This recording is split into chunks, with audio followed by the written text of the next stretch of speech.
I will translate the Vietnamese transcript into English, ensuring emotional and dramatic accuracy, changing character names to English-readable types where necessary, and removing any non-transcript elements or broadcast advertising-related content. Here is the translation. Part 1. I will never forget the feeling when I heard the first bell. New Year's Eve 2011, I was standing in the middle of Times Square in New York, crammed among thousands of jubilant people. The countdown echoed, then the giant crystal ball dropped. People cheered, hugged, kissed. But I, Ethan Blackridge, a freelance journalist with a passion for writing about mysterious phenomena, stood there analyzing the strange sensation rising within me.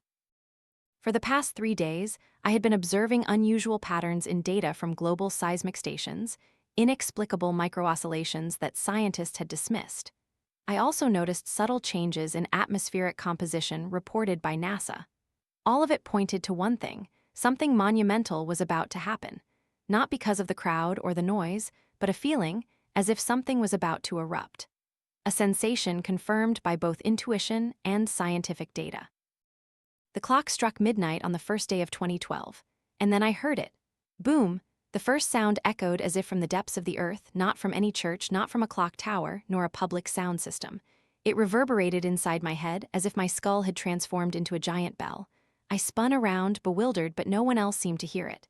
Everyone was still celebrating. Boom! The second bell, louder, deeper, as if it came from some bottomless abyss. This time, I saw a few people around me pause. A blonde woman a few meters away turned to look at me, her eyes wide with terror. She heard it too. Boom! The third bell made my legs tremble. All other sounds, music, laughter, car horns, fell silent in my ears. Only the echo of that bell remained, as if it had swallowed everything. As the last sound faded, I exhaled. Perhaps it was just a hallucination from too much caffeine and lack of sleep. I chuckled to myself at the absurdity.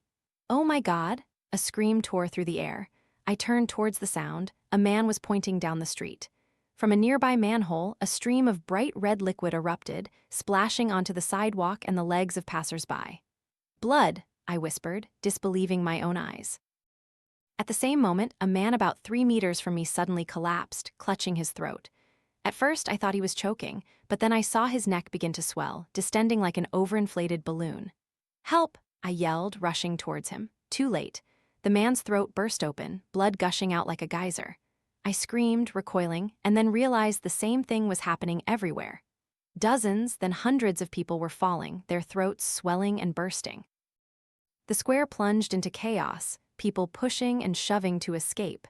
Someone knocked me down, and I struggled to get up, trying not to be trampled. The pungent smell of blood hung heavy in the air. I struggled to a secluded corner, my heart pounding. My phone vibrated. It was Mira, my colleague in London. I hit answer, my hand trembling. Ethan? Myra's voice was frantic. Did you hear it? The bells. I heard it, I gasped. In New York, people are dying, their throats. London too, Mira cut in, her voice shaking. And I just heard from Masaki in Tokyo, the same thing is happening there. 3 cities, 3 bells. I tried to think, but my mind was reeling. Do you know what we've done? Mira asked, her voice dropping to a whisper. We broadcast it. That article about ancient sounds, we converted it into sound waves and broadcast it. Schulz's article, I recalled. 3 months ago, we had published an article about ancient carvings found in Northern Europe, believed to contain the acoustic blueprint of a redemption curse. We had worked with a musicologist to recreate that sound and broadcast it as part of a podcast. What have we done? I whispered, looking around at the bloody chaos. My phone dropped from my hand as a man lunged towards me, his eyes bulging, his neck distended. He grabbed my shirt, pulling me close. Blood splattered onto my face from his mouth as he whispered 3 words before his throat burst open. The bells have come. That night, the world changed forever, and that was only the beginning. Part 2. 3 days after the global catastrophe, I found refuge at St. Mercy Hospital in suburban New York. Not because I was injured, though I still didn't understand how I had survived, but because it was the only place with electricity and internet. Thanks to its backup power system, I needed to find out what was happening. Mira hadn't contacted me again. Neither had Masaki. I hoped they were still alive. You shouldn't be here, Dr. Helena Vasquez said, handing me a bitter cup of coffee. She was one of the few remaining medical staff, a middle-aged woman with tired, dark-rimmed eyes. We don't know if it's contagious.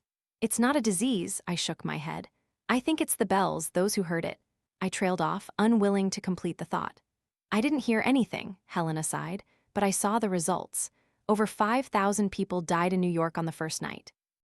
I looked through the window. The city was in chaos. Smoke rose from numerous buildings.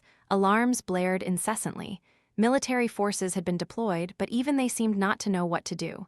Something woke me up, Helena said, her gaze distant. Not the bells, but children, singing. I turned sharply. What did you say? In the pediatric ward, she pointed down the hallway. Around midnight, all the children simultaneously began to sing a song I didn't recognize, their voices soft and monotonous. A shiver ran down my spine. Can I see them? Helena hesitated. They stopped singing after a few minutes. Now they're unresponsive, as if in a coma, but their brains are still active. Eventually, she agreed to lead me to the pediatric ward. The space was eerily silent, save for the steady beeping of monitors. Helena opened the first room. A girl about 6 lay still on the bed, her eyes wide open, staring at the ceiling. Her skin was waxy pale, her mouth slightly agape, but no sound emerged. What happened to them? I asked, trying to suppress a shudder. No one knows, Helena sighed. They've been like this since they stopped singing, but there's something strange. She pulled back the blanket, and I almost screamed. The child's neck was covered in dried, black scratch marks, but the flesh there had strangely healed, leaving scars in the shape of some kind of symbols. They did this to themselves, Helena said, her voice flat. They sat bolt upright, their eyes vacant, and started clawing at their own throats. The scratches were so deep we could see bone, blood everywhere. But then the wounds healed rapidly, right before our eyes. My God, I whispered. We went from room to room. Every child was in a similar state, eyes wide, mouths slightly agape, necks covered in strange symbolic scars. In the last room, I noticed something different. The heart rate monitor display was faster than normal. This one is different, Helena said, her voice trembling slightly. Every few hours, he sits up and speaks, not to us, as if talking to someone we can't see.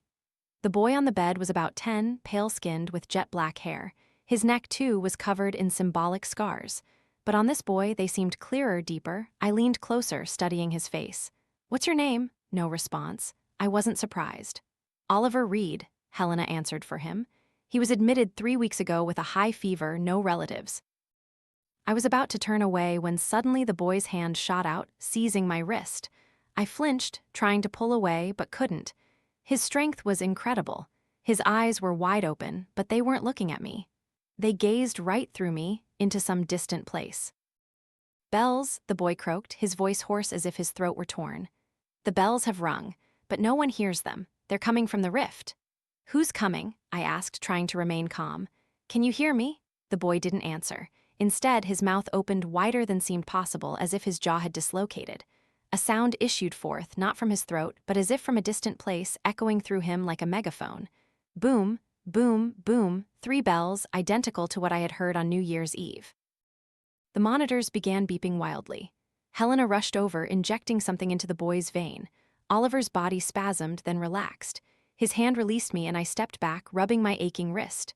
What the hell was that? I whispered. I don't know, Helena replied, checking his vital signs.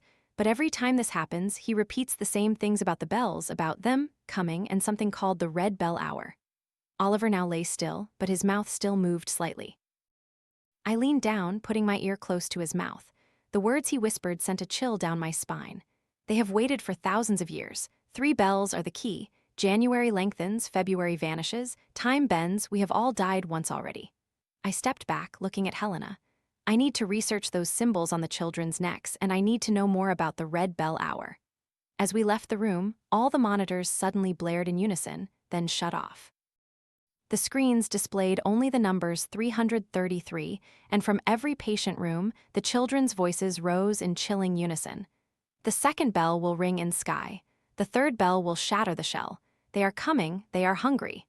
Then, complete silence. Part 3, what day is it? Helena asked, her tired eyes glancing out the hospital window. The sky outside was an odd, murky gray, devoid of the sun. I glanced at my phone. January 10th. Impossible, Helena shook her head. Yesterday was the 8th. You must be mistaken, I replied, but then paused, seeing the expression on Helena's face. What is it? No, she flipped open her notebook, showing me. The 8th, I recorded Oliver's vitals. The 7th, we ran out of morphine. The 6th, the backup power system started malfunctioning. This isn't lack of sleep. I pondered, flipping through my latest notes. For the past week, I had applied rigorous scientific methods, meticulously recording sunrise and sunset times, using 3 atomic clocks placed at different locations, and charting hourly temperature and humidity. Time was truly being distorted, and I could prove it. I showed Helena the chart I had just sketched. A mathematical model revealed an increasing divergence between biological and physical clocks. The Mandela effect, I explained, pointing to a complex series of numbers I had just calculated. This term refers to the phenomenon where many people misremember an event. But this isn't misremembering, this is reality being warped. And I can prove it through analyzing the deviation in physical constant cycles. Look, even the oscillation frequency of cesium atoms in the atomic clocks is drifting. This is utterly impossible unless fundamental physical constants are changing. Just then, Oliver, the boy from the pediatric ward, appeared at the door, his eyes still vacant, his skin pale. January lasts a week, the boy said, his voice still like.